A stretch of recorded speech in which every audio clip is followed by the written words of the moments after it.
Bismillahirrahmanirrahim. Assalamualaikum warahmatullahi wabarakatuh. Alhamdulillahi ala ihsanih wa syukru lahu ala taufiqihi wa amtinanih. Asyhadu an la ilaha illallah wahdahu la syarika lahu ta'ziman li sya'nih wa asyhadu anna Muhammadan abduhu wa rasuluhu da'ila ridwanih. Allahumma salli alaihi wa ala alihi wa ashabi wa ikhwani. Para hadirin dan hadirat yang dirahmati oleh Allah Subhanahu wa taala. Pada kesempatan yang bahagia ini kita akan melanjutkan pembahasan tentang kisah sahabat mulia Ibnu Mas'ud radhiyallahu taala anhu. Dan seperti saya sampaikan tadi, insyaallah masih ada satu pertemuan lagi yang kita khusus tentang wasiat-wasiat beliau. Karena wasiat-wasiat beliau sangat indah-indah, saya tidak ingin terlewatkan. Dan itu insyaallah pada pertemuan terakhir, pertemuan pekan depan insyaallah taala, ya. Jadi wasiat-wasiat beliau, nasihat-nasihat beliau yang sangat luar biasa yang keluar dari seorang yang sangat alim, Rabbani, yaitu Ibnu Mas'ud radhiyallahu taala anhu. Pada pertemuan lalu telah kita singgung tentang sedikit sejarah Ibnu Mas'ud radhiyallahu anhu. Dan Ibnu Mas'ud radhiyallahu taala anhu, ya, beliau bukan saja mempelajari ilmu dari Nabi sallallahu alaihi wasallam, ya, bahkan beliau melayani Nabi sallallahu alaihi wasallam, berkhidmah kepada Nabi sallallahu alaihi wasallam secara khusus, ya. Sudah pernah kita sebutkan ketika Abu Musa al-Asy'ari melihat Ibnu Mas'ud bersama Nabi, sampai-sampai Abu Musa al-Asy'ari menyangka Ibnu Mas'ud adalah keluarga dari kerabat Nabi, dari keluarga Nabi. Saking dekatnya Ibnu Mas'ud kepada Nabi sallallahu alaihi wasallam, ya. Di antaranya Ibnu Mas'ud membantu Nabi sallallahu alaihi wasallam di rumahnya. Ya, suatu hari Ibnu Mas'ud berkata radhiyallahu anhu, "Ittaja'a Rasulullah sallallahu alaihi wasallam ala hasirin fa athara fi jambihi." Suatu hari Rasulullah SAW sedang berbaring di atas tikar, kemudian tikar tersebut ternyata memberi bekas di lambung beliau. Falamma staiqadha ja'altu amsaha jambahu. Ya, tatkala beliau bangun maka aku pun mengusap lambung beliau yang ada bekas-bekas tikar tadi. Wa qultu, ya Rasulullah, aku berkata, wahai Rasulullah, ala adantana hatta nubisata laka alal hasiri syai'an. Tidakkah kau izinkan kepada kami agar kami meletakkan sesuatu di atas tikar tersebut, maksudnya semacam kasur, sehingga Nabi SAW bisa tidur dengan nyaman, tidak memberi bekas tikar tersebut ke lambung Nabi SAW. Kasih ide Ibnu Mas'ud, tidakkah kau izinkan kami untuk meletakkan kasur di tikar anda, wahai Rasulullah? Maka Rasulullah SAW berkata, mali wali dunia, apa urusanku dengan dunia? Ma ana wa dunia, apa hubunganku dengan dunia? Innama mathali wa mathalu dunya karakibin dhalla tahta syajarah thumma raha fatarakaha. Sungguhnya perumpamaanku dengan perumpamaan dunia seperti seorang yang sedang dalam perjalanan naik kendaraan tunggangan, kemudian mampir di bawah sebuah pohon, istirahat sebentar, kemudian pergi meninggalkan pohon tersebut. Yaitu Nabi SAW tidak begitu perhatian sama dunia dengan kemewahannya. Karena beliau mengatakan, aku seperti pengendara yang cuma mampir. Dunia cuma sempat mampir sebentar, seperti mampir di bawah sebuah pohon. Waktunya melanjutkan perjalanan, tinggal melanjutkan. Dan demikianlah kehidupan kita di dunia ini. Kita hanyalah dunia tempat persinggahan, 60 tahun, 70 tahun.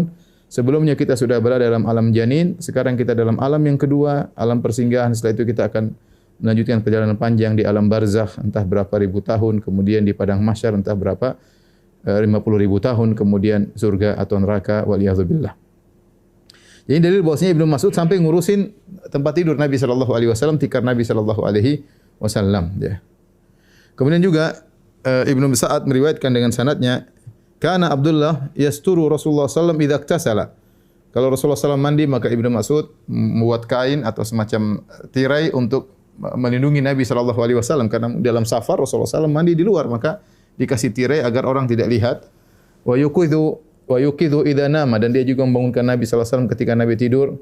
Wa yamshi ma'ahu fil ardi wahsyan, dan terkadang mereka cuma berjalan berdua antara dia dengan Nabi sallallahu alaihi wasallam. Demikian juga ketika Rasulullah sallam buang hajat, ya, dalam hadis yang sahih riwayat Bukhari dan Tirmidzi, Nasa'i, ya. Ibnu Mas'ud berkata, "Atan Nabiyyu sallallahu alaihi wasallam al-gha'ita." Nabi sallallahu alaihi wasallam buang air besar. Fa amarani an atiyahu bi thalathati ahjarin, ya. Dalam perjalanan dalam safar dan tidak ada air, maka Rasulullah menyuruh mendatangkan 3 batu yang beristijmar, yaitu membersihkan kotoran dengan batu, sebagaimana dibolehkan dalam Islam dengan batu dan lebih baik dengan air. Kalau tidak ada air boleh pakai batu. Fa wajadtu hajarain wal tamastu tsalitsa falam ajidhu. Maka aku dapati 2 batu, aku kasih pada Nabi, Aku mencari batu yang ketiga, aku tidak dapat. Fa akhadtu rawsatan. Aku mendapati kotoran himar yang sudah kering, ya, yang sudah kering bisa digunakan untuk membersihkan kotoran. Fa ataituhu biha, maka aku pun mendatangkan rawsah tersebut, kotoran yang sudah kering tadi, sudah membatu kepada Nabi sallallahu alaihi wasallam. Fa akhadhal hajarain wa alqa rawsah, maka Nabi mengambil 2 batu dan Nabi buang yang kotoran. Nabi berkata, innaha riksun, sungguhnya itu hanyalah najis. Jadi intinya sampai dalam masalah buang hajat pun Ibnu Mas'ud yang menyediakan batu agar Nabi bisa beristijmar. Kemudian juga Ibnu Sa'ad meriwayatkan di tabaqatnya, dia berkata, kana Abdullah yulbisu Rasulullah sallallahu alaihi. Ibnu Mas'ud radhiyallahu anhu memakaikan 2 sendal Nabi sallallahu alaihi wasallam. Thumma yamshi amamahu bil asa, kemudian dia pun jalan di hadapan Nabi pakai tongkat, hatta idza ata majlisahu naza'ana alaihi. Kemudian jika Rasulullah SAW sudah duduk di tempat duduknya, naza'ana alaihi, maka Ibnu Mas'ud melepaskan kedua sendal Nabi sallallahu alaihi wasallam, fa adkhalu ma fi dhira'ihi. Kemudian dia pun masukkan sendal Nabi, kedua sendalnya ke lengan beliau radhiyallahu taala anhu. Kalau jika Rasulullah SAW ingin berdiri, maka dia pakaikan lagi sendal Nabi sallallahu alaihi wasallam. Ya. Inilah Ibnu Mas'ud radhiyallahu taala anhu. Adapun qiraah Ibnu Mas'ud radhiyallahu anhu sudah kita singgung kemarin, kita ulangi lagi bagaimana bacaan Al-Qur'an dari Ibnu Mas'ud radhiyallahu taala anhu, di mana Ibnu Mas'ud pernah berkata, wallahi laqad akhadtu min fi Rasulillah sallallahu alaihi wasallam bid'an wa sab'ina surah. Demi Allah, sungguh aku mengambil langsung dari mulut Nabi sallallahu alaihi wasallam 70 sekian surat, ya. Wallahi laqad alima ashabun Nabi sallallahu alaihi wasallam anni min a'lamihim bi kitabillah. Sungguh para sahabat Nabi tahu, aku termasuk orang yang paling tahu tentang Al-Qur'an. Wa ma ana bi khairihim, dan meskipun aku bukan terbaik di antara mereka, tapi aku yang paling ngerti tentang Al-Qur'an. Ya.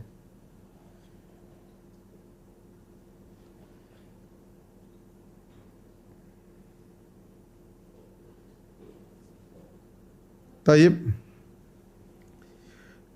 Ibnu Mas'ud, ya, juga memberikan banyak nasihat, ya. Di antaranya saya akan nukilkan sebagian sebelum insyaallah nanti kita nukilkan lebih lengkap pada pertemuan berikut insyaallah taala, ya. Di mana Ibnu Mas'ud radhiyallahu taala anhu, ya, beliau menasihati kaum muslimin untuk mencontohi para sahabat.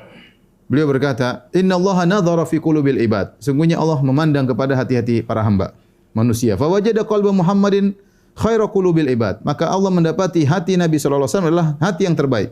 Fastafahu li nafsihi fabta'athahu risalati. Maka Allah memilih Nabi sallallahu alaihi wasallam untuk mendakwahkan risalahnya. Thumma nadhara fi qulubil ibad ba'da qalbi Muhammad. Setelah itu Allah melihat kepada hati-hati manusia setelah hati Rasulullah sallallahu alaihi wasallam. Fa wajada quluba ashabihi khaira qulubil ibad. Maka Allah mendapati hati-hati para sahabat adalah hati yang terbaik dari seluruh hamba. Faja'alahum wuzara'a nabiyhi. Maka Allah menjadikan para sahabat sebagai penolong-penolong nabinya. Yuqatiluna an dinihi. Para sahabat tersebut berperang untuk membela agama Nabi Muhammad sallallahu alaihi wasallam. Fama ra'al muslimuna hasanan fahuwa indallahi hasan. Maka apa yang dilihat oleh kaum muslimin suatu kebaikan, yaitu dipandang oleh para sahabat suatu kebaikan, maka itu sebuah kebaikan. Wa ma ra'au sayyi'an fahuwa indallahi sayyi'.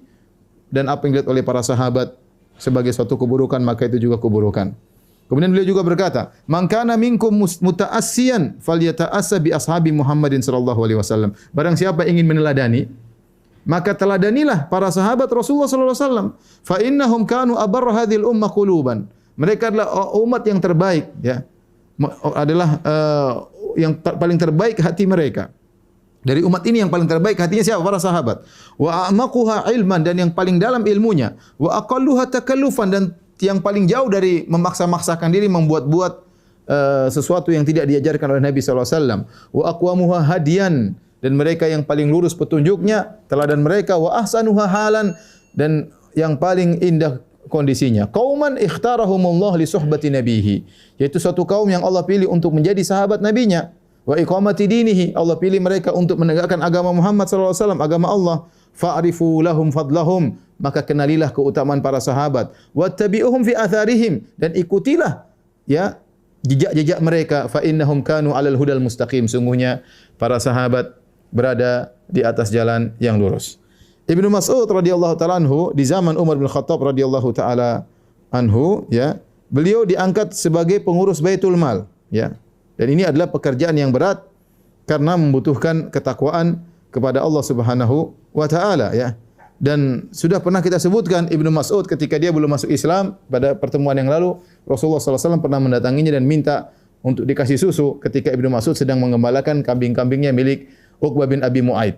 Kemudian Ibnu Mas'ud mengatakan, ini mu'taman, aku bukan pemilik kambing, aku hanya dipercayai dan aku tidak akan kasih susu kepada kalian. Itu dia sebelum Islam. Apalagi beliau sudah masuk Islam, apalagi sudah menjadi sahabat Rasulullah sallallahu alaihi wasallam. Maka ketika di zaman kekhilafahan Umar bin Khattab radhiyallahu taala anhu, maka Umar radhiyallahu anhu pun menjadikan Ibnu Mas'ud sebagai menteri keuangan atau penjaga harta kaum muslimin. Kata Harithah bin Mudharrib qala quri'a alaina kitab Umar, dibacakan kepada kami surat perintah Umar. Jadi datang surat dari Umar dan mereka sedang berada di Kufah, Umar di Madinah radhiyallahu anhu. Maka dibukalah suratnya dan dibaca di hadapan khalayak, di hadapan rakyat. Inni qad ba'astu ilaikum Ammar bin Yasir amiran. Kata Umar mengirim Ammar bin Yasir dan Ibnu Mas'ud. Kata beliau, aku mengutus kalian kepada kalian Ammar bin Yasir sebagai amir kalian, amir Kufah. Wa Abdullah bin Mas'udin mualliman wa waziran, dan aku mengutus Ibnu Mas'ud sebagai pengajar agama dan sebagai menteri keuangan. Wa innahuma min nujaba min ashabi Rasulullah sallallahu alaihi wasallam, dan mereka berdua, Ammar bin Yasir dan Ibnu Mas'ud, adalah unggulan-unggulan dari para sahabat Rasulullah sallallahu alaihi wasallam. Min ashabi Badar, mereka berdua pernah ikut perang Badar. Wa qad ja'altu Abdullah bin Mas'ud ala baiti malikum, dan aku menjadikan Ibnu Mas'ud sebagai penanggung jawab Baitul Mal, yaitu gudang harta kaum muslimin. Fata'allamu minhuma, maka belajarlah ilmu dari mereka berdua. Waqtadu bihima, dan teladanilah mereka berdua. Wa qad athartukum bi Abdullah bin Mas'udin ala nafsi. Aku mengutamakan kalian. Perhatian perkataan Umar. Wa qad athartukum, aku mendahulukan kalian dengan menyerahkan Ibnu Mas'ud kepada kalian daripada diriku sendiri. Artinya Umar bin Khattab membutuhkan Ibnu Mas'ud di Madinah karena dia memiliki ilmu yang luas. Tetapi demi kemaslahatan, saya lepas Ibnu Mas'ud untuk kalian daripada untuk diri saya sendiri. Dan ini ujian yang berat, yang luar biasa dari Umar bin Khattab kepada Ibnu Mas'ud. Kemudian disuruh untuk mengurus Baitul Mal kaum muslimin. Dan ini merupakan pekerjaan yang menunjukkan ketakwaan Ibnu Mas'ud radhiyallahu taala anhu. Taib. Kemudian Umar bin Khattab radhiyallahu taala anhu meninggal dunia, diganti oleh Utsman bin Affan radhiyallahu taala anhu, ya.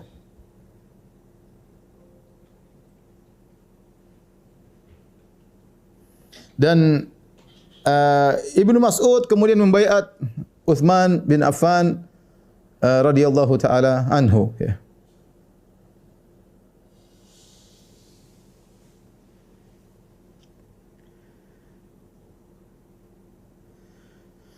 Dan hubungan antara Utsman bin Affan dengan Ibnu Mas'ud hubungan yang sangat indah, ya.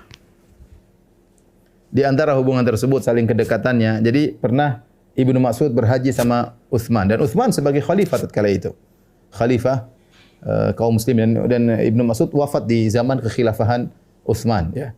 Utsman wafat tahun 35 Hijriah. Kemudian Ibnu Mas'ud 32 Hijriah.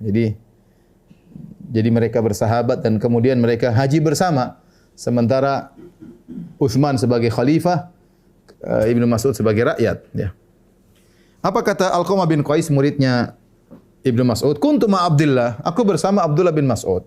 Falaqiya Utsman bi Minan. Kemudian Utsman ketemu dengan Ibnu Mas'ud di Mina musim haji. Apa kata Ibnu Mas'ud? Ya, sebagai sahabat dia ngobrol-ngobrol sama Ibnu Mas'ud. Dia berkata, "Ya Abu Abdurrahman." Kita sebutkan bahwasanya kunyahnya Ibnu Mas'ud adalah Abu Abdurrahman. Dia enggak panggil dia Ibnu Mas'ud, tapi dia menghormati. Semua sahabat tahu siapa Ibnu Mas'ud. Orang hebat. Tadi sampai Umar berkata, "Saya juga butuh kepada Ibnu Mas'ud, tapi saya mendahulukan kalian." Ya Abu Abdurrahman, innali ilaika hajah. Coba, ini seorang khalifah dengan kata-kata yang lembut kepada Ibnu Mas'ud, karena yang diajak berbicara orang hebat dari kalangan para sahabat. Innali ilaika hajah, saya punya keperluan dengan engkau wahai Ibnu Mas'ud, ya. Dia tidak mengatakan sini, mari, tidak. Dia dengan kata-kata saya punya keperluan kepada engkau wahai Abu Abdurrahman. Fakhalaya, akhirnya mereka berduaan. Faqala Utsman, ya. Ternyata apa? Utsman mencandai Ibnu Mas'ud dan dia berkata, "Hallaka ya Aba Abdurrahman fi an nuzawwijaka bikran tudzakiruka bima kunta ta'had?" Wahai Ibnu Mas'ud, maukah aku nikahkan engkau dengan seorang wanita, gadis, perawan yang mengingatkan engkau tentang masa lalumu? Kayak gadis-gadis muda biar terasa muda kembali ya.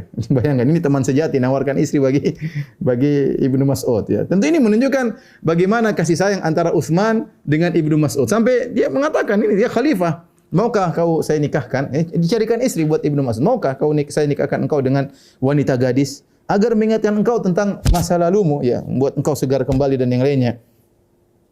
Falamma ra'a Abdullah an laisa lahu haja ila hadza asyara ilayya. Tatkala Ibnu Mas'ud tidak mau menikah, ya mungkin beliau sudah tua ya.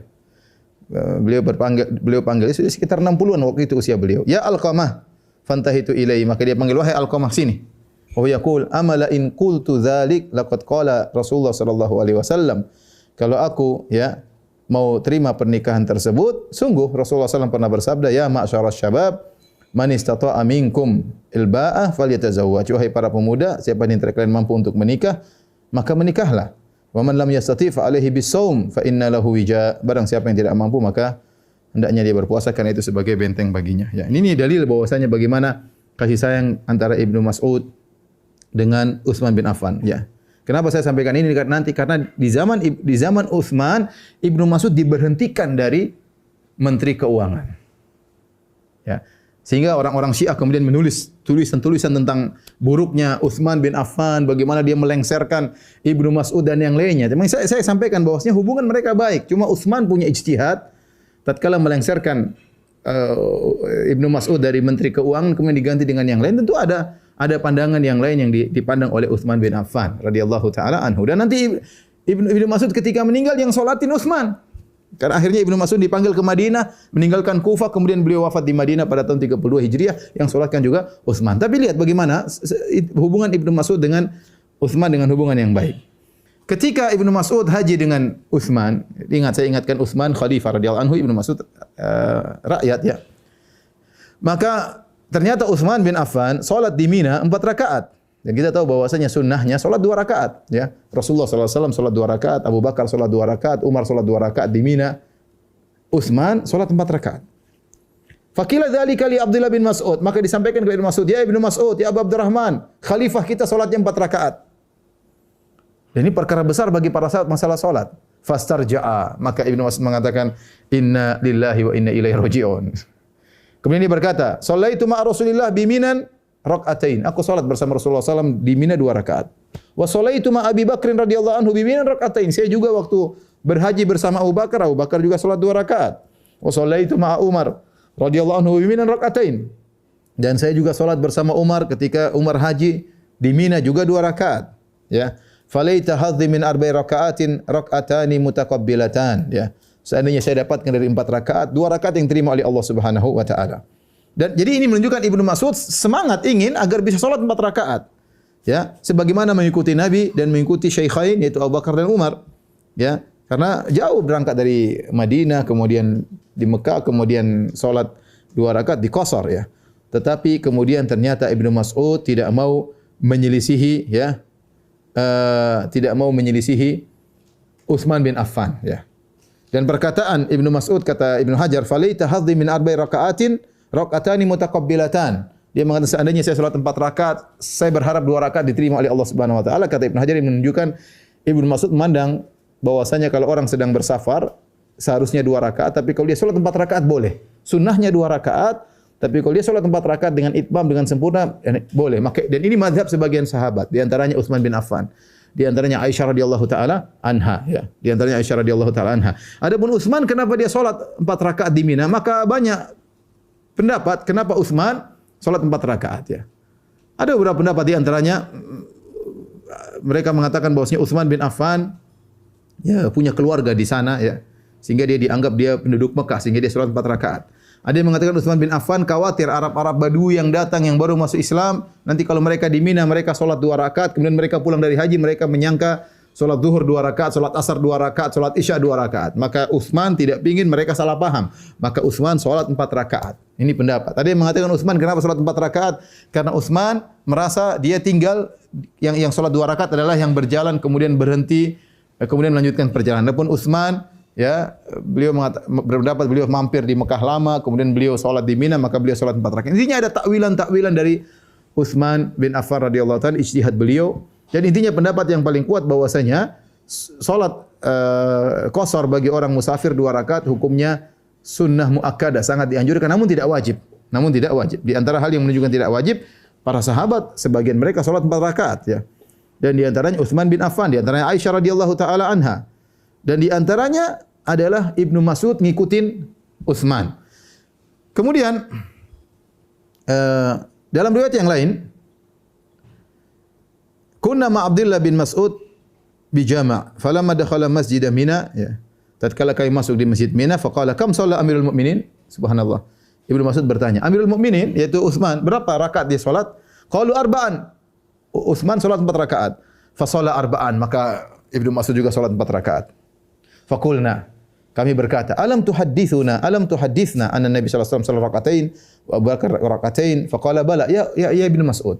Bukankah Anda telah pernah menyampaikan kepada kami hadis bahwasanya Nabi salat di Mina 2 rakaat, Abu Bakar salat 2 rakaat? Kenapa Anda sekarang 4 rakaat? Bala, ana uhadditsukumuhu alan. Benar, saya pernah sampaikan dan sekarang saya sampaikan juga. Nabi salat 2 rakaat, Abu Bakar salat 2 rakaat, Umar salat 2 rakaat, walakinna Utsman kana imaman. Akan tetapi sekarang jadi imam Amirul Mukminin adalah Utsman. Fama ukhalifuhu, aku tidak ingin menyelisihinya. Wal khilafu syarr, dan perselisihan adalah buruk. Ini fikih luar biasa dari Ibnu Mas'ud, meninggalkan sunnah demi untuk persatuan ya. Demi untuk persatuan. Seandainya salat 2 rakaat wajib, maka Ibnu Mas'ud akan tetap salat 2 rakaat. Tapi karena salat 2 rakaat hukumnya sunnah, 4 rakaat juga boleh, maka dan sunnahnya 2 rakaat, maka Ibnu Mas'ud meninggalkan sunnah demi untuk menjaga persatuan di kalangan para sahabat. Ini fikih yang luar biasa dari Ibnu Mas'ud. Ini perlu kita perlukan di zaman sekarang. Terkadang kita meninggalkan perkara yang sunnah demi persatuan, apalagi perkara yang sekedar mubah, yang boleh. Ya, daripada terjadi pertikaian, daripada terjadi banyak komentar, udahlah kita tinggalkan. Ya, kita memahami kondisi masyarakat yang belum tentu bisa memahami. Bahkan ketika Abdurrahman bin Auf, ya sahabat senior juga datang bertemu dengan Ibnu Mas'ud, ya. Kemudian mempertanyakan masalah ini ya. Kemudian berkatalah Abdurrahman bin Auf ya. Aba Muhammad ghairu ma yu'lam, qala la, qala fama asna ya. Maka Abdurrahman bin Auf mengatakan fama asna, apa yang aku lakukan? Utsman salat 4 rakaat. Qala i'mal anta bima ta'lam. Ya. Kata Ibnu Mas'ud, apa yang aku lakukan? Maka Abdurrahman bin Auf mengatakan, lakukanlah apa yang kau ketahui. Ibnu Mas'ud mengomentari, al khilafu syarr. Perselisihan adalah buruk. Waqad balaghani annahu shalla arba'an fa shallaitu bi ashabi arba'an. Aku mendengar Utsman salat 4 rakaat, maka aku juga salat bersama grupku 4 rakaat. Maka Abdurrahman bin Auf berkata, qad balaghani annahu shalla arba'an fa shallaitu bi ashabi rakaatain. Abdurrahman bin Auf mengatakan, aku telah sampai kabar kepadaku bahwasanya Utsman salat 4 rakaat dan aku salat 2 rakaat. Wa amal an fa sawfa yakunu alladhi taqulu ya'ni nusalli ma'u arba'an. Tapi sekarang setelah kita diskusi, kata Abdurrahman bin Auf, saya akan salat 4 rakaat. Masya Allah, bagaimana Abdurrahman bin Auf akhirnya setuju dengan pendapat Utsman, pendapat Ibnu Mas'ud radhiyallahu anhu untuk menyelisihi Amirul Mukminin agar tidak terjadi perselisihan. Dan ini menunjukkan bagaimana Ibnu Mas'ud yang tidak suka dengan adanya keributan dan berusaha untuk mempersatukan kaum muslimin dan tidak ingin menyelisihi pemimpin.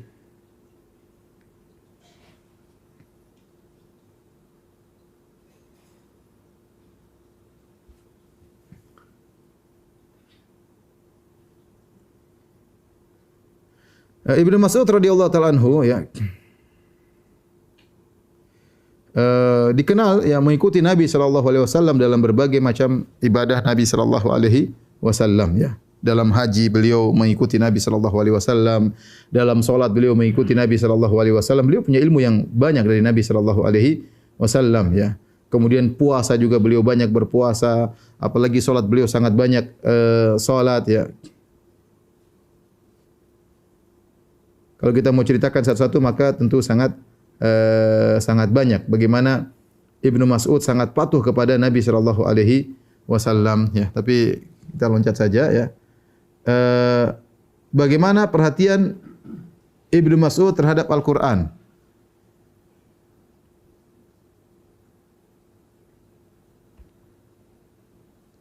Beliau sangat banyak membaca Al-Qur'an ya. Beliau sangat banyak membaca Al-Qur'an. Di antaranya Ibnu Mas'ud, beliau bulan Ramadan beliau khatam Quran setiap 3 hari. Adapun setiap selain bulan Ramadan maka beliau khatamkan Al-Quran setiap sepekan. Ya, tentu beliau banyak kesibukan di antara jadi Menteri Keuangan, mengurusi keuangan negara bukan perkara yang mudah. Tetapi di tengah-tengah kesibukan beliau tetap bisa khatam Quran. Kalau Ramadan 3 hari sekali khatam Quran. Adapun ketika hari-hari biasa maka setiap Jumat beliau khatam Quran, itu sepekan sekali. Abdullah bin Mas'ud ya. Dikatakan tentang beliau, saudaranya meriwayatkan, "Wa kana idza hada'atil uyun qama fasami'tu lahu dawiyan ka dawiyin nahl." Ketika orang-orang semua sedang tidur, aku lihat saudaraku Ibnu Mas'ud ya, bangun kemudian dia salat malam, maka terdengar suaranya seperti suara lebah, yaitu beliau baca Quran. Qama fasami'tu lahu dawiyan ka dawiyin nahli hatta yusbih. Beliau terus baca Quran sampai pagi hari dalam salat beliau ya. Beliau juga menasihati Ibnu Mas'ud, "Iqra'ul Qur'an fi sab'." Hendaknya kalian menghatamkan Quran dalam 7 hari. "Wala taqra'uhu fi aqall min 3." Jangan kalian menghatamkan Quran kurang dari 3 hari. Ya, ini maksudnya ada supaya seorang kalau baca terlalu cepat dalam 3 hari mungkin kurang mengerti, kurang memahami tafsirnya, maka beliau mengatakan 7 hari.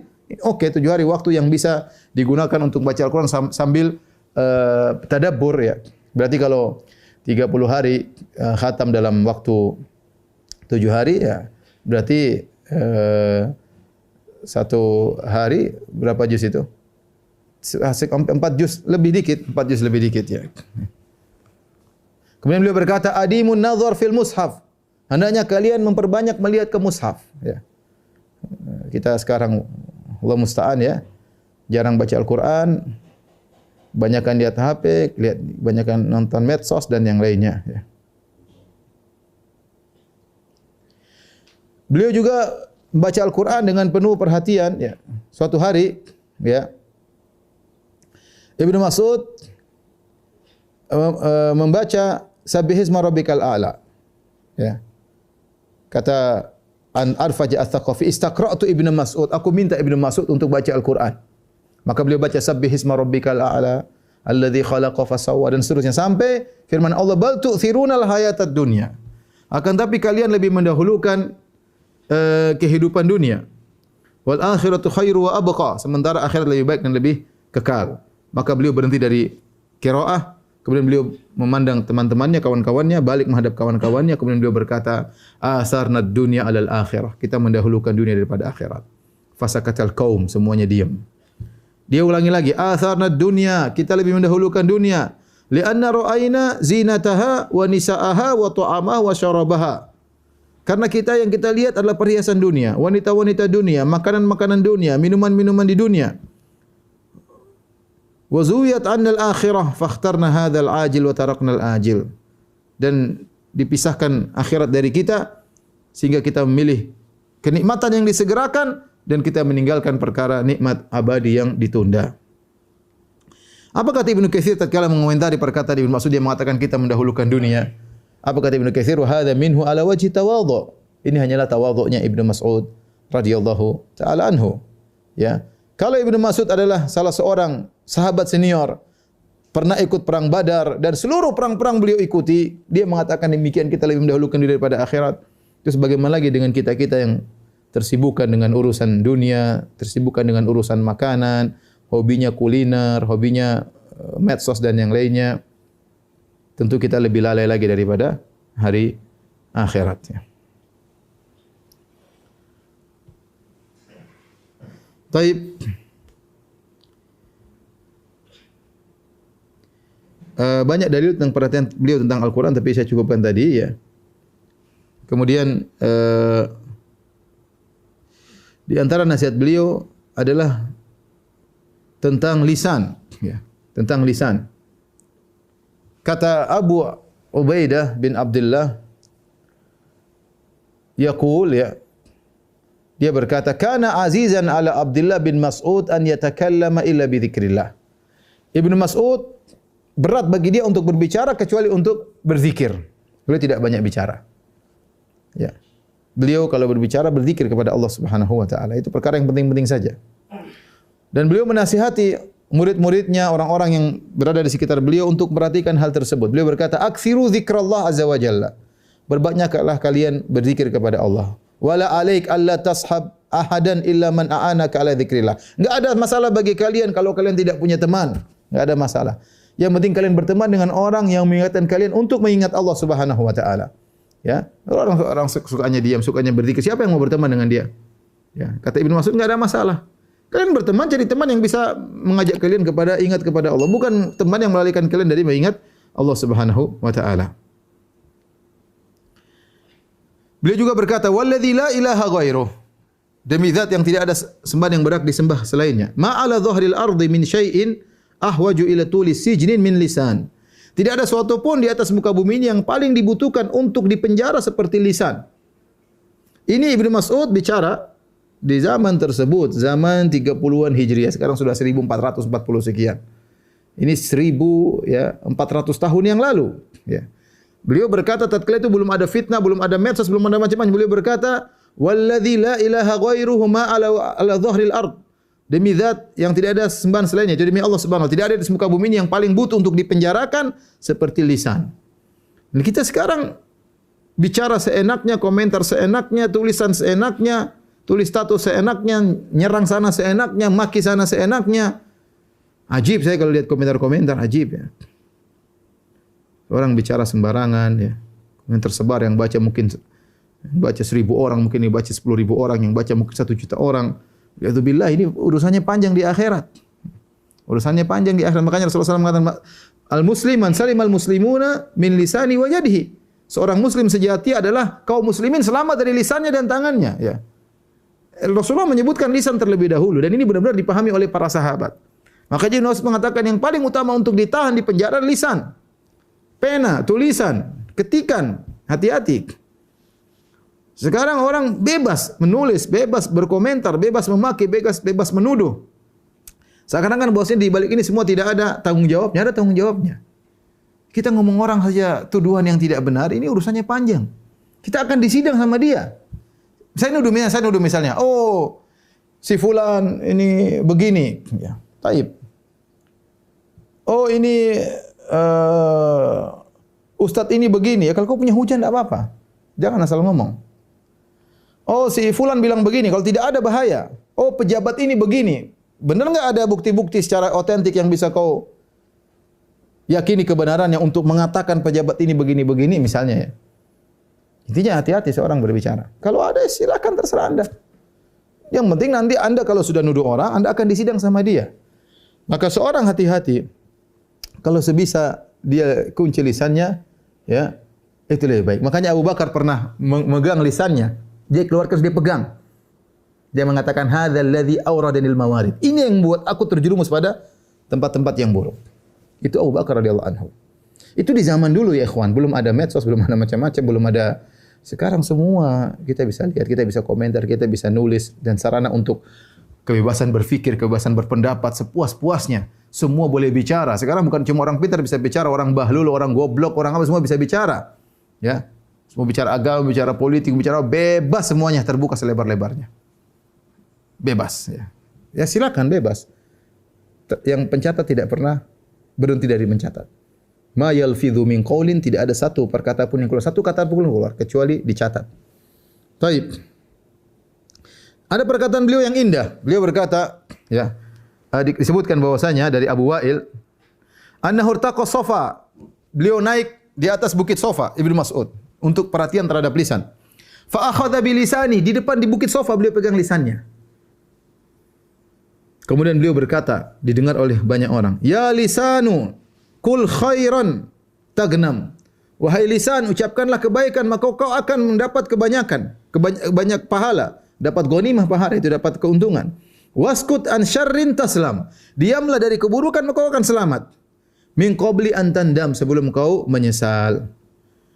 Qala sami'tu Rasulullah sallallahu yaqul, sungguhnya aku mendengar Rasulullah sallallahu bersabda, aktsaru khotoya bani Adam min lisanihi. Kebanyakan dosa-dosa anak Adam dari lisannya. Dan ini benar ya. Kita kalau tangan aktivitas terbatas, tapi kalau ngomong dalam waktu 1 menit kita bisa ngomong banyak, kita bisa maki banyak orang, kita bisa nuduh banyak orang dalam waktu 1 menit. Apalagi kita disuruh ngomong berorasi lama ya. Hati-hati seorang tatkala menuduh, memvonis, menganalisa ya, dalam hal sebagainya ya harus butuh dalil. Kalau dia punya dalil silakan ucapkan dan dia siap disidang di hadapan Allah, enggak ada masalah ya.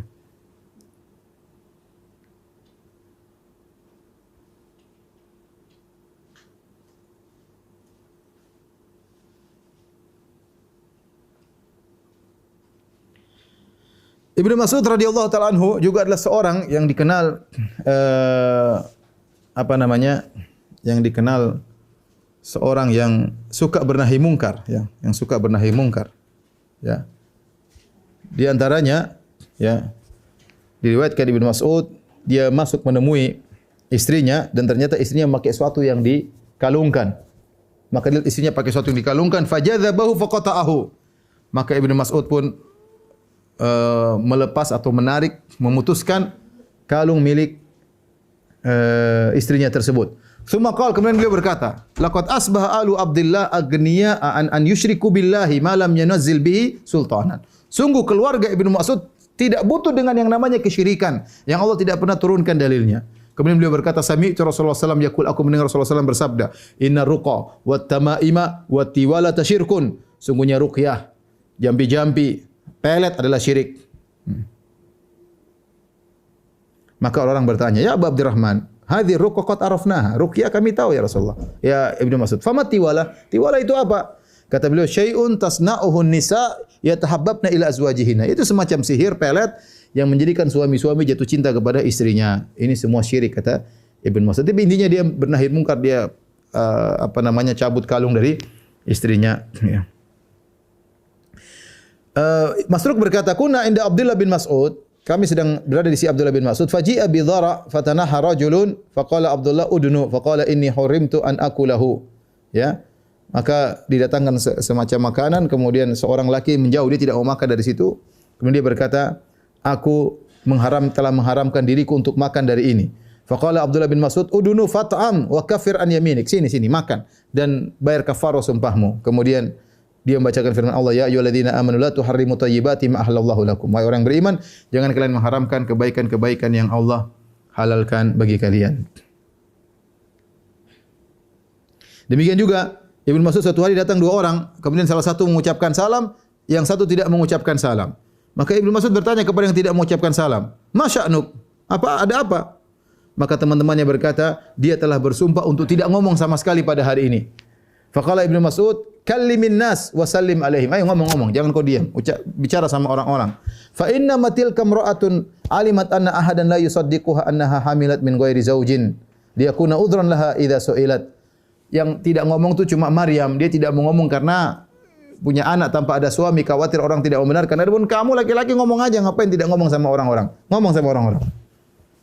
Demikian juga Ibnu Mas'ud sedang melewati ada seorang tukang berkisah, dia bercerita, yudzakirun nas, beri nasihat kepada orang-orang.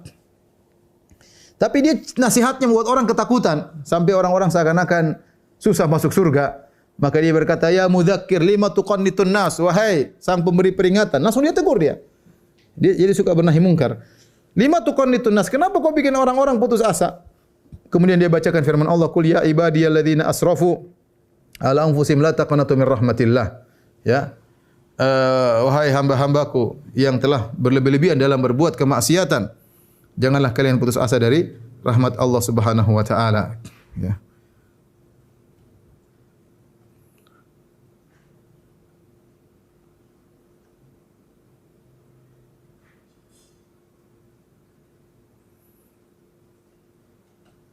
Taib, di antaranya ya,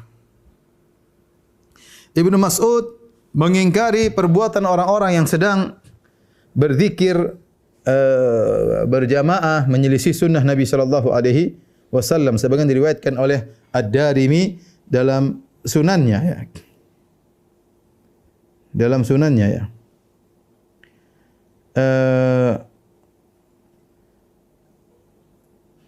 Perawi berkata ya dari Amr bin Yahya, dia berkata sami'tu abi yuhadditsu an abihi. Ya, aku mendengar ayahku meriwayatkan dari ayahku, dia berkata kunna najlisu ala babi Abdullah bin Mas'ud. Kami suatu hari sedang duduk di pintu Ibnu Mas'ud qabla salatil ghadat. Yaitu kami menunggu Ibnu Mas'ud sebelum salat subuh. Menunggu dia keluar dari rumah. Fa idza kharaja masyaina ma'ahu. Kalau dia keluar dari rumah maka kami ikut. Mungkin untuk ilmu sambil bertanya-tanya mungkin. Fa kharajna masyaina ma'ahu ila al-masjid. Kami berjalan bersama dia menuju masjid. Fa ja'ana Abu Musa al-Asy'ari.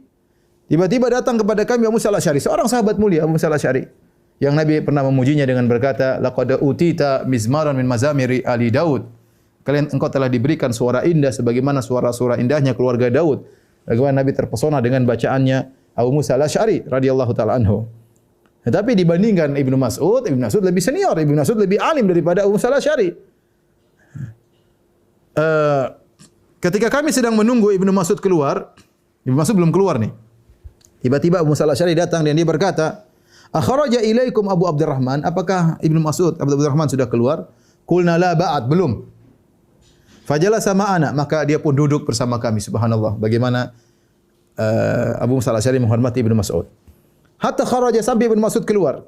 Falamma kharaja qumna ilaihi jami'an. Tatkala dia keluar kami pun berdiri menuju Ibnu Mas'ud. Faqala Abu Musa, "Ya Abu Abdurrahman." Maka Abu Musa berkata, "Wahai Ibnu Mas'ud, inni ra'aitu fil masjidi anifan amran ankartuhu wa lam ara walhamdulillah illa khairan."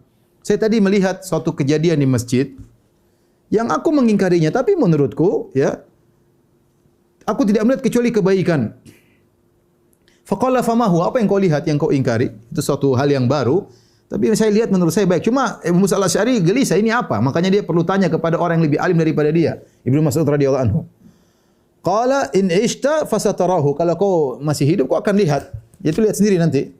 Maka dia berkata, "Ra'aitu fil masjid qauman hilaqan julusan yantadhiruna salata fi halaqatin rajulun. Fi kulli halaqatin rajulun." Aku melihat suatu kaum mereka berhalaqah-halaqah.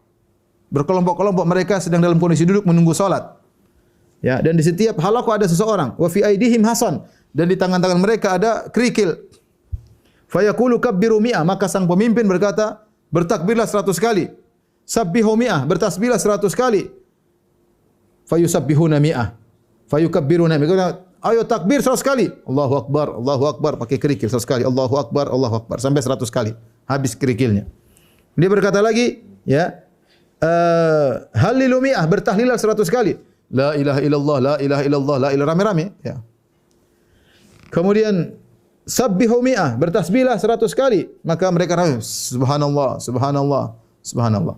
Ibnu Mas'ud berkata kepada Abu Musa al-Asy'ari, "Famadza qulta lahum?" Tadi kau lihat mereka, apa yang kau katakan kepada mereka? Qala ma qultu lahum syai'an. Aku tidak mengucapkan sama sekali. Intidhara ra'yik, aku nunggu pendapat. Subhanallah.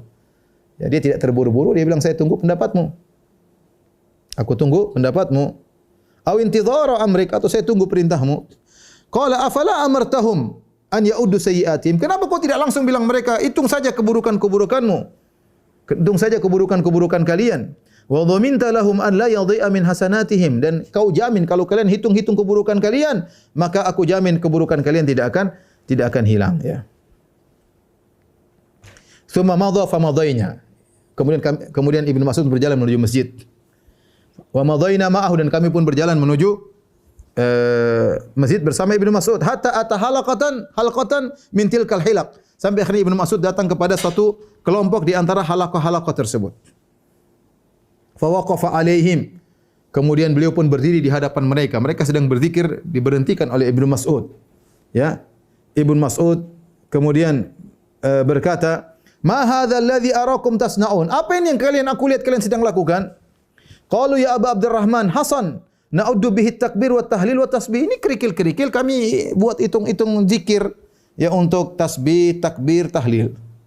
Maka Ibnu Mas'ud berkata, "Uddu sayyi'atikum." Hitung saja keburukan kalian. Ngapain kalian zikir? Hitung aja keburukan dosa-dosa kalian. Fa ana dhaminun an la yadhi'a min hasanatikum syai'. Aku jamin tidak ada sedikit pun dari dosa kalian yang akan sirna, akan hilang.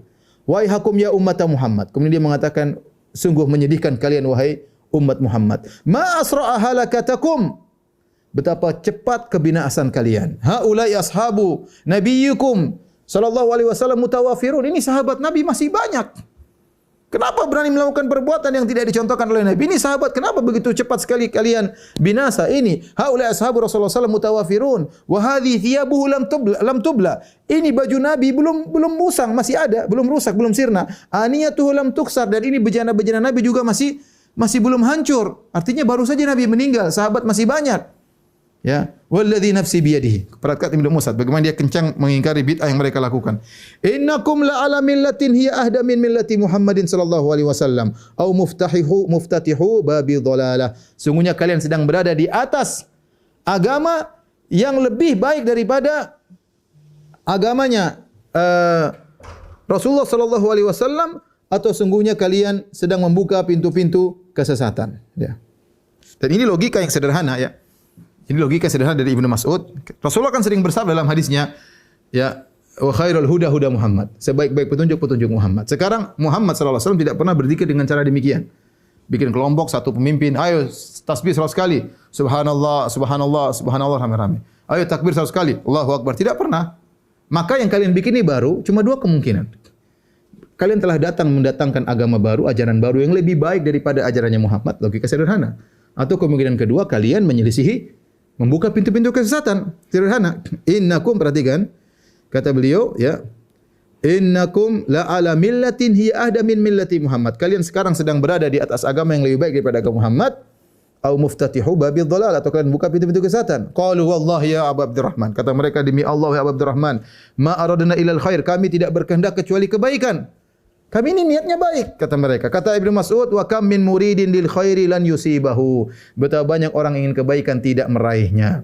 Inna Rasulullah sallallahu alaihi wasallam haddatsana, sungguhnya Rasulullah sallallahu mengabarkan kepada kami, anna qauman yaqra'una al-Qur'an la yajawizu taraqiyahum. Ada suatu kaum yang mereka baca Al-Qur'an, yaitu orang Khawarij. Mereka baca Al-Qur'an, namun Al-Qur'an tersebut tidak melewati kerongkongan mereka, cuma di mulut.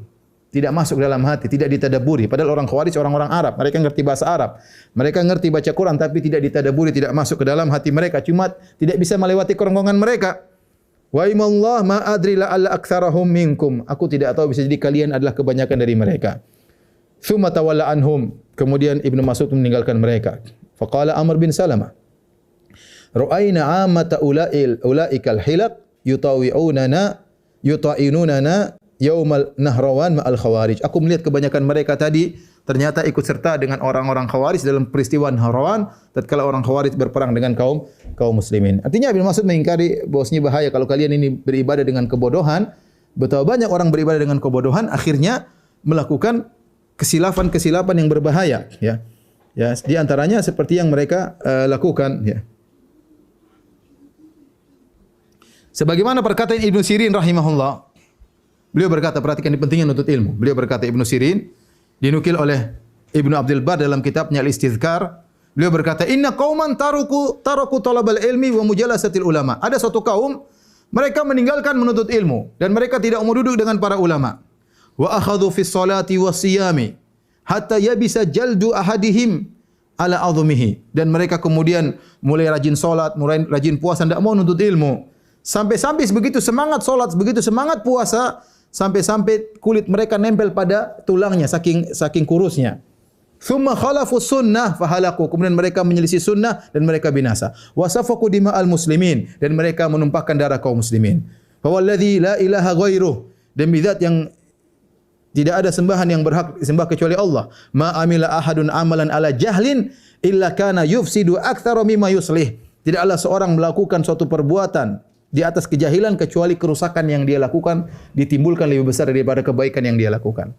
Maksud saya bahaya kalau seorang sengaja semangat beribadah kemudian tidak menuntut ilmu, nanti dia bisa salah paham dan mudah terbawa, mudah mengkafirkan kaum muslimin, mudah menumpahkan darah, menggampangkan darah. Orang darah tertumpah dianggap sepele begini terjadi pada sebagian kaum muslimin.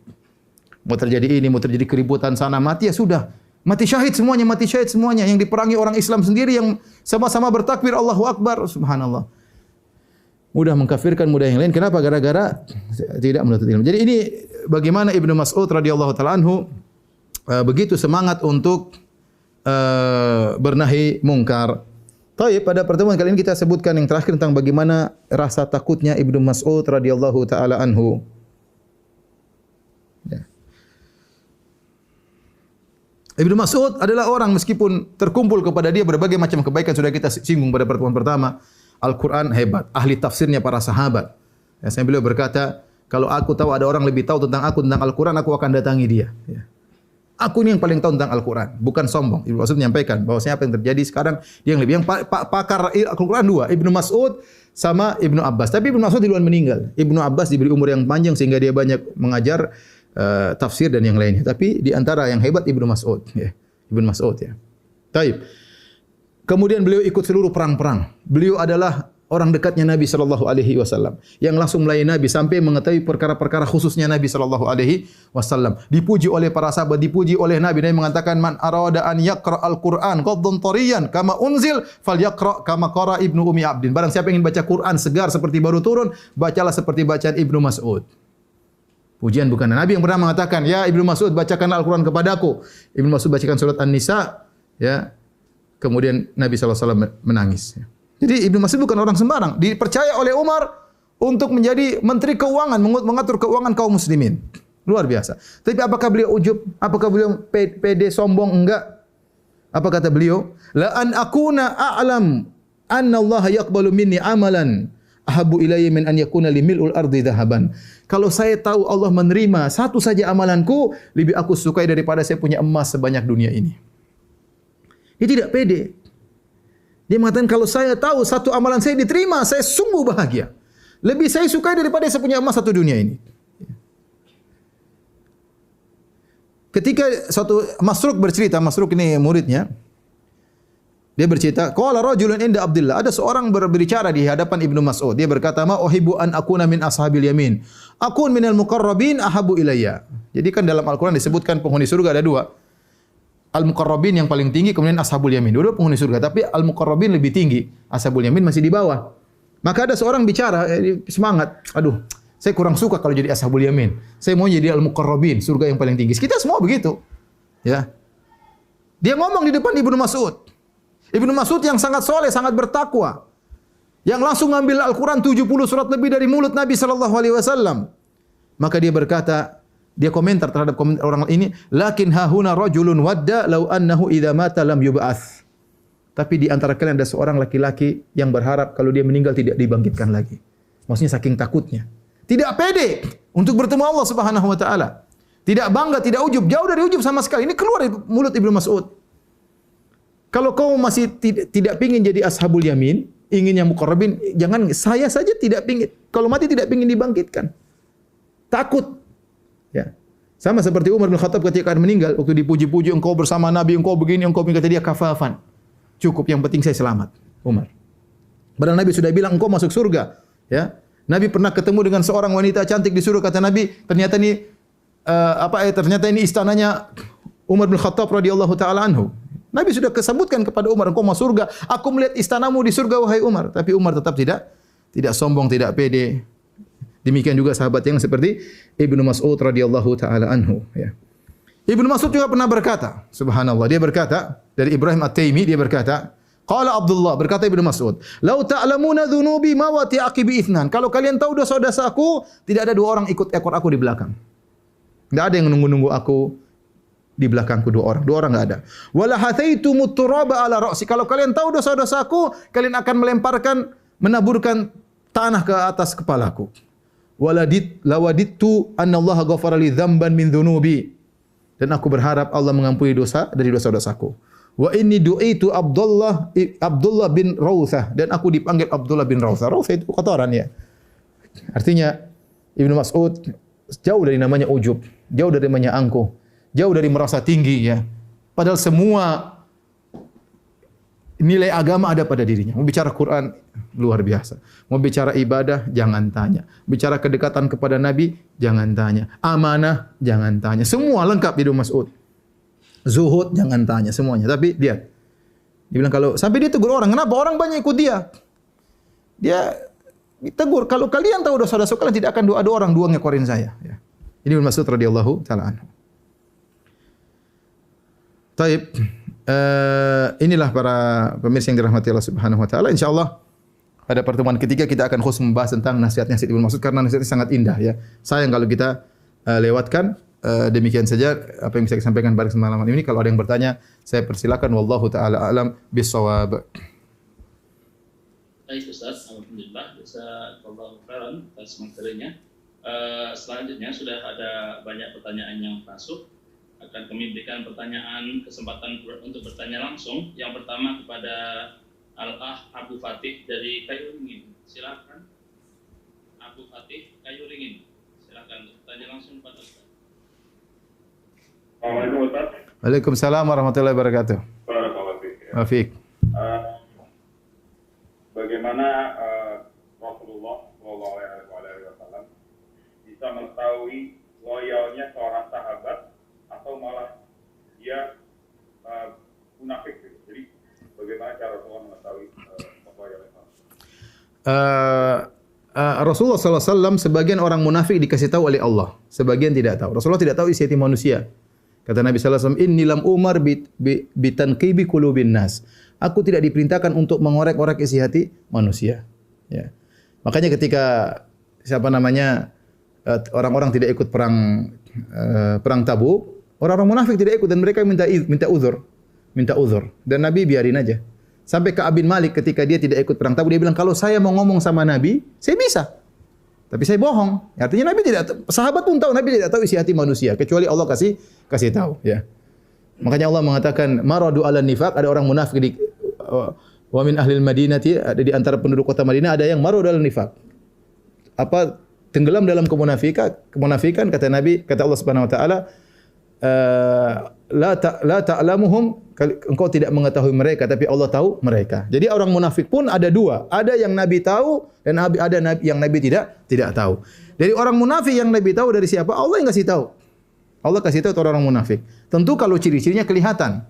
Tetapi Nabi tidak bisa memastikan dia munafik atau tidak kecuali Allah kasih tahu, karena Nabi tidak tahu isi hati manusia, ya.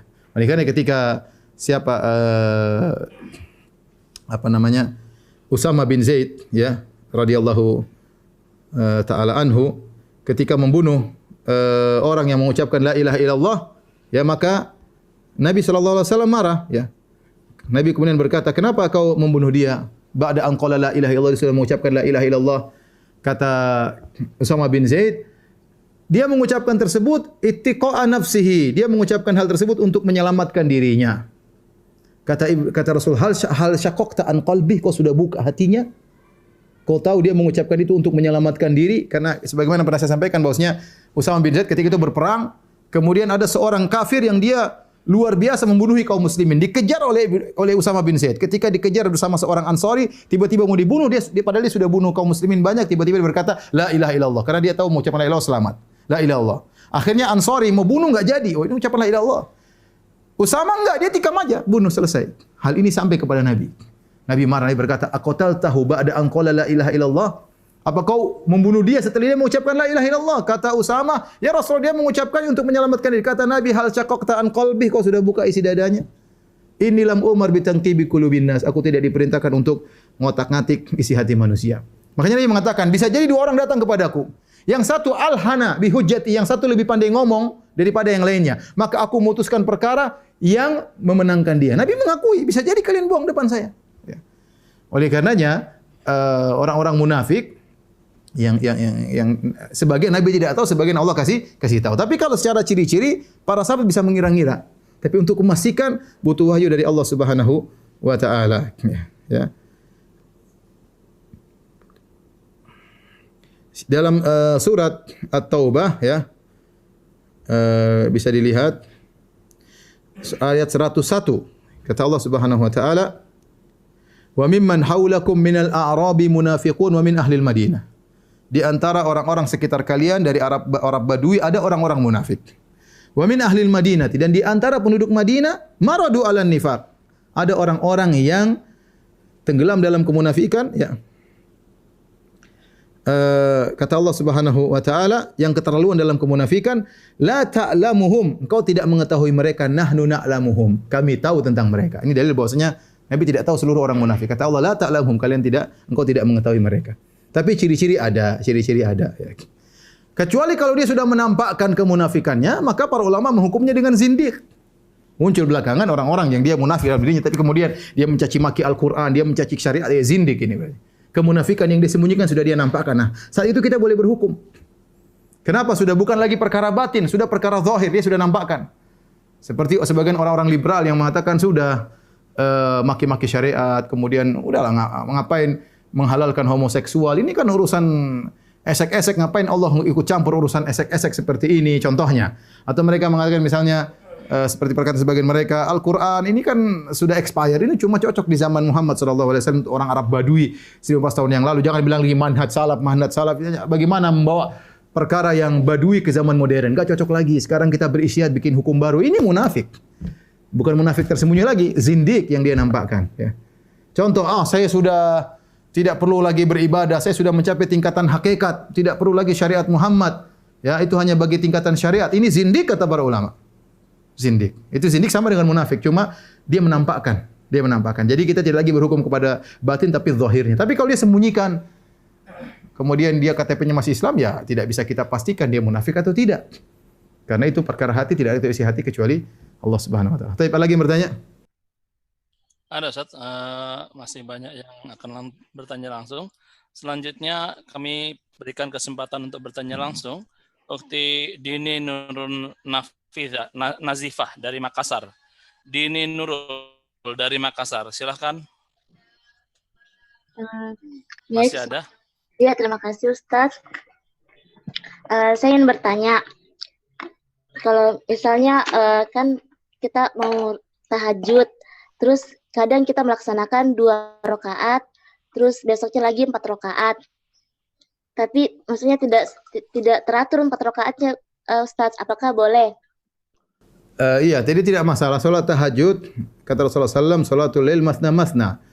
Salat tahajud, salat malam 2 rakaat. Sebisa mungkin kalau bisa 11 rakaat, 8 rakaat sama 3 witir yang terbaik. Mau lebih daripada itu juga boleh. Yang benar salat malam tidak ada batasannya. Kurang daripada itu 4 juga boleh. Witir 1 rakaat, boleh 2 rakaat salat malam, 3 rakaat witir. Bebas, enggak ada masalah. Ya, tapi kalau kita bisa continue seperti Nabi SAW 11 rakaat, itu yang terbaik. Tetapi seandainya tidak bisa selalu 11 rakaat, berubah-ubah bilangannya, enggak ada masalah. Karena itu kelapangan yang syariat berikan. Wallahu a'lam bishawab. Bisa. Baik Ustaz. Cukup ya. Kita berikan kesempatan kepada yang lain. Selanjutnya Dery RH, silahkan. Dery RH. Assalamualaikum Pak Ustadz. Waalaikumsalam warahmatullahi wabarakatuh.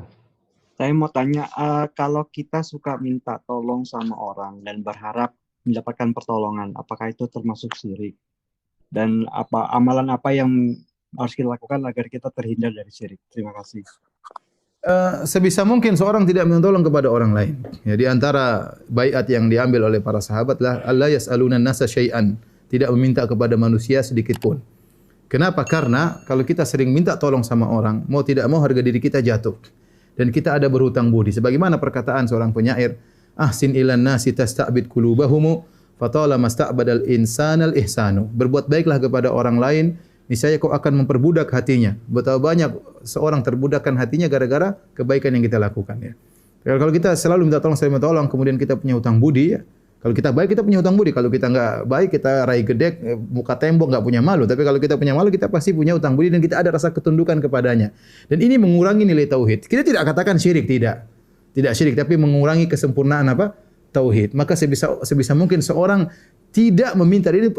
Itu adalah baiatnya para sahabat. Sampai tatkala ada salah seorang dari mereka cemetinya jatuh, dia tidak nyuruh orang ngambilin. Dia turun, dia ambil sendiri. Ya. Beda lainnya kalau kita punya pegawai yang kita gaji, karena kita tidak merasa hutang budi, atau kita nyuruh anak, kita nyuruh istri, enggak ada masalah. Tapi kalau teman, ya kita jangan suruh-suruh, apalagi minta tolong. Tetapi kalau kita dalam kondisi darurat, dalam kondisi namanya konsekuensi dari pertemanan adalah saling tolong menolong. Ya. Tapi bukan itu kebiasaan kita. Sekali ada keperluan, sesekali enggak ada masalah. Ya, para sahabat juga dahulu mereka saling tolong menolong. Allah berfirman wa ta'awunal 'alal birri wat taqwa, saling tolong menolong dalam kebaikan dan ketakwaan. Tetapi sebisa mungkin seorang tidak minta tolong, ya kecuali memang dalam kondisi darurat atau memang benar-benar perlu, dan itu bukan kebiasaannya, karena itu mengurangi ketundukan dia kepada Tuhan dan membuat dia ketergantungan kepada makhluk, dan itu tidak baik. Wallahu a'lam bishawab. Iya. Oke, selanjutnya kami berikan kesempatan kepada Hildan Arianto untuk bertanya langsung pada Ustadz. Hildan Arianto, silakan.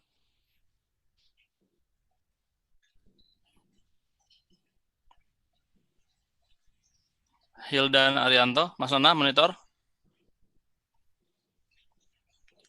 Oke, saya bacakan Ustadz.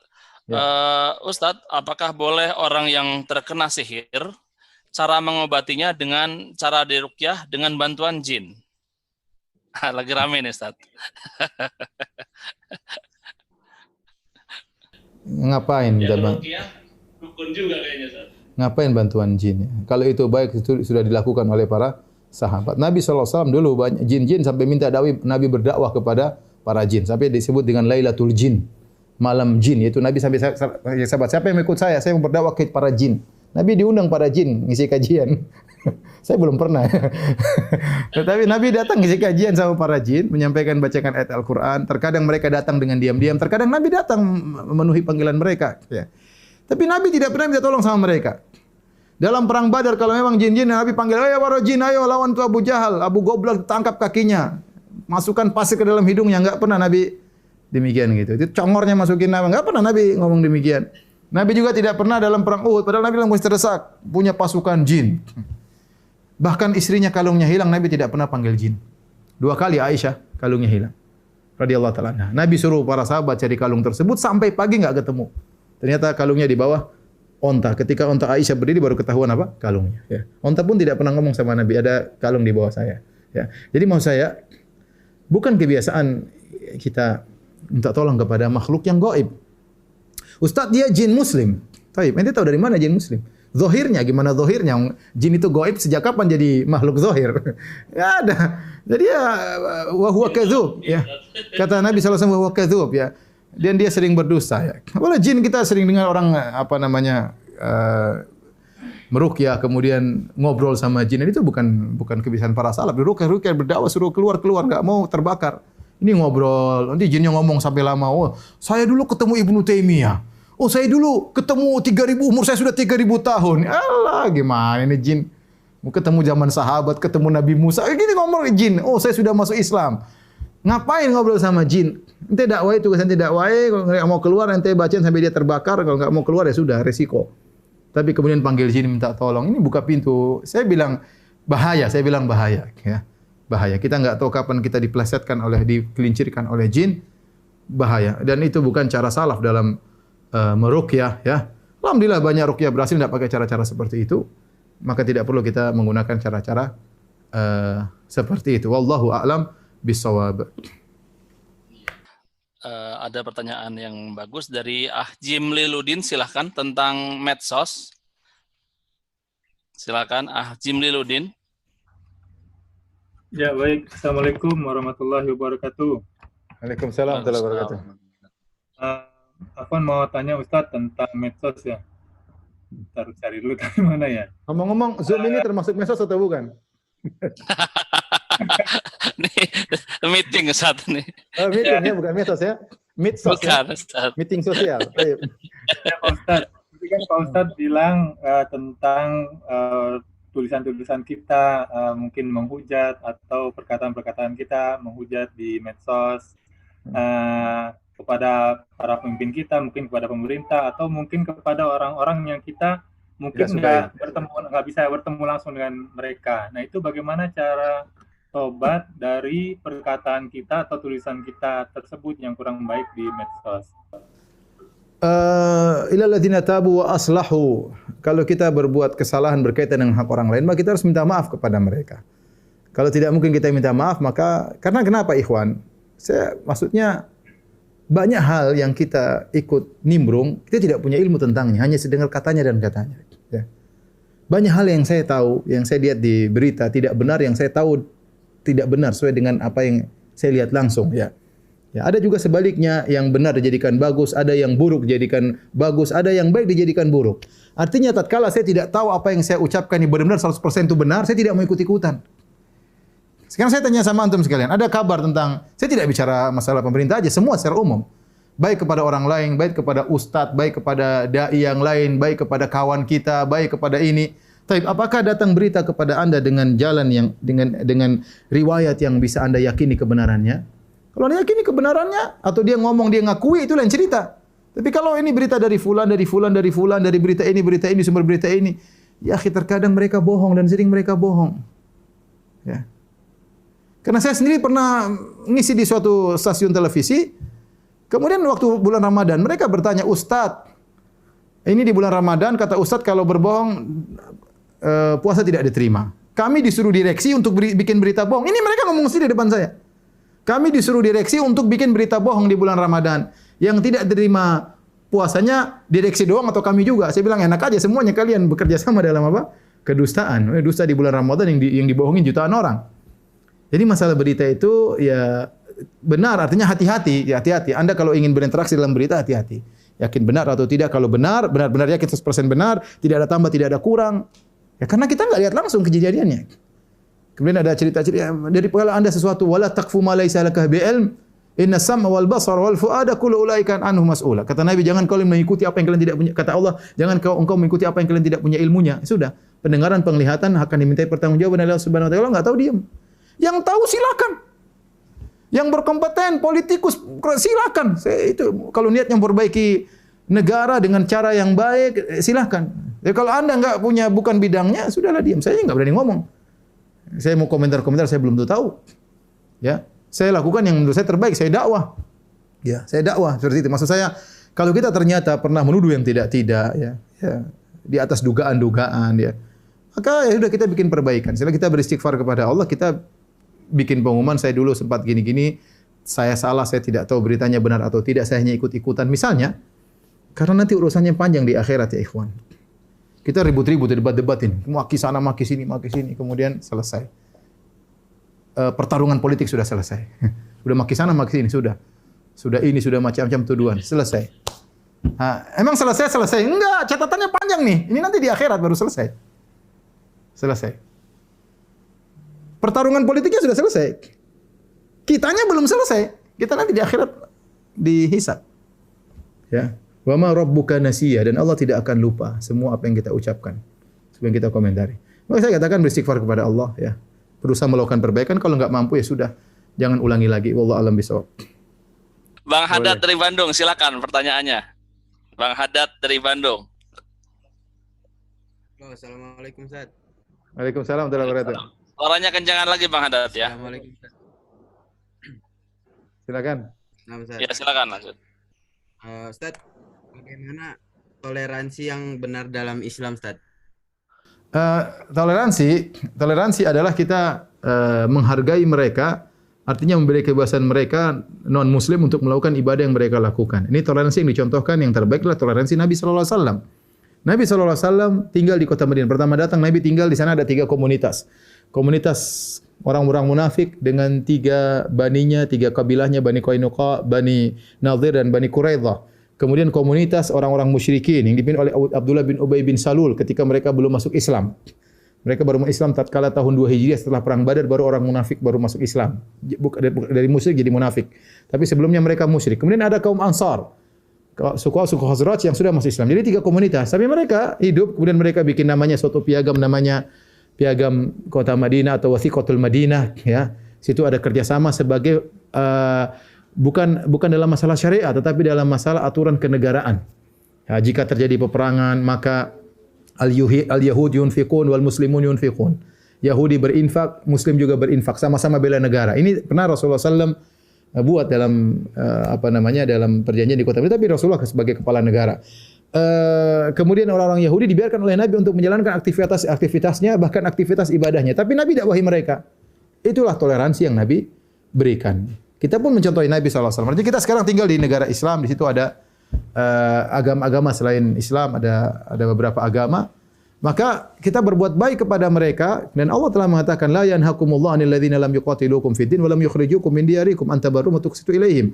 Allah tidak melarang kalian untuk berbuat baik kepada mereka, untuk berbuat adil kepada mereka selama mereka tidak memerangi agama kalian, selama kalian tidak diusir oleh mereka dari negeri kalian. Sungguhnya Allah mencintai orang-orang yang bersikap adil. Oleh karena Nabi SAW punya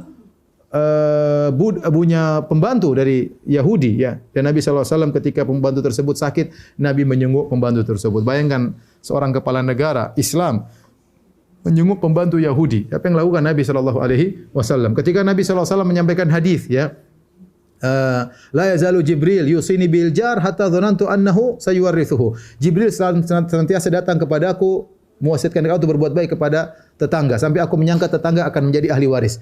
Dan ini diriwayatkan oleh sahabat. Sahabat suruh keluarganya bikin kue, makanan enak diberikan kepada tetangganya Yahudi. Kenapa? Dia mengamalkan hadis Nabi SAW bahwasanya tetangga yang harus dibaiki termasuk tetangga non muslim ya.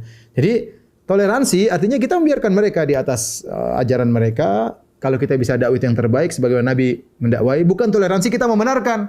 Ente Yahudi, kita Islam, sama-sama surga. Di surga kan ada kapling Islam, kapling Yahudi, kapling Nasoro, kapling PKI, kapling ateis, kapling enggak. Kita enggak gitu, ya. Kita urusan masing-masing agama. Saya mau dakwahi antum ya dengan cara yang baik, mau diskusi oke.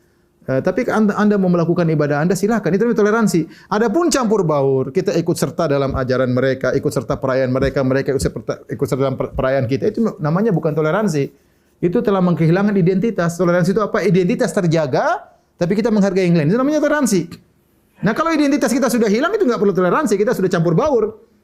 Nah, dan itu tidak benar. Jadi toleransi yang benar, identitas kita tetap terjaga dan kita membiarkan mereka. Maka kalau mereka lagi ibadah di tempat ibadah mereka, jangan kita ganggu, jangan kita bikin kacau, jangan kita ngebom, jangan kita ngawur. Tidak boleh seperti itu. Ya. Jadi itu toleransi dan itu sudah difatwakan oleh Majelis Ulama Indonesia dan fatwanya yang lama. Bahwasanya kita bekerja sama sebagai anggota negara, ya, saling bahu-membahu untuk kepentingan nasional, itu perlu kita tingkatkan. Masing-masing menjalankan ibadah masing-masing tanpa ada campur aduk antara ibadah maupun akidah, apalagi akidah. Demikian saja apa yang saya sampaikan pada kesempatan kali ini. Semoga bermanfaat kepada Bang Pitung dan kawan-kawan sekalian. Semoga kita bertemu lagi di pekan depan. Kita lanjutkan tentang wasiat-wasiat Ibnu Mas'ud secara khusus. Ya, saya ulangi, insyaallah kita lanjutkan pertemuan ketiga tentang wasiat-wasiat Ibnu Mas'ud radhiyallahu taala anhu. Wabillahi taufiq wal hidayah. Assalamualaikum warahmatullahi wabarakatuh. Waalaikumsalam warahmatullahi wabarakatuh.